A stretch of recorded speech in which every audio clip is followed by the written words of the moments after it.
And so the point of this Q&A was to receive questions from people who really don't have a chance to ask the questions to priests of the Archdiocese of Philadelphia. If in the 16 years that I have to be Archbishop of Philadelphia, I'm 59, in 16 years, I have to hand in my letter. If we could move towards hope, that to me would be great. You could only be in crisis so long, and then you get sick. So we need to move from crisis to hope. And that actually was my theme for my installation. And I wrapped it up in a story, actually. When I was in Cleveland, I did a thing at the Cleveland Clinic for a bunch of docs and nurses. At the end there was a Q&A like this, and this doctor stands up, and he says to me, do you, with everything going on in the world, and says, and in the church, do you have hope?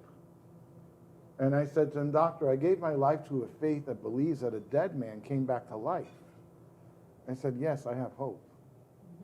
And actually, that my whole installation wrapped around, even music wrapped around that. And I didn't see it till like a few months later.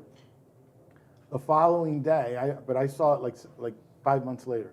The following day, the front page of both the Philadelphia Inquirer and the Daily News was that. Yes, I have hope. They picked it up, right? That's one thing.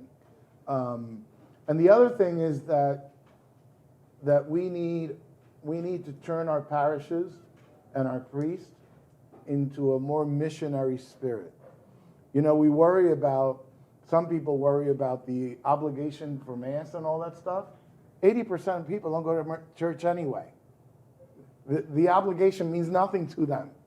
It means only to a certain group, actually only 20%, right?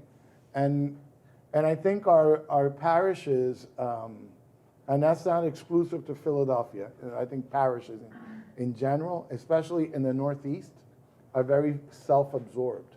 They're focused on themselves. And so what you see, what you hear, the Holy Father calling us is to go back to a missionary spirit.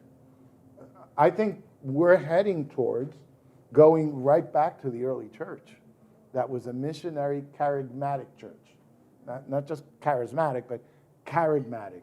It was a proclaiming church, because if people don't fall in love with Christ and have an encounter with Christ, nothing else makes sense. The rules don't make sense. The norms don't make sense. Nothing makes sense. It only makes sense when they have an encounter with Christ. And we have to get back to that.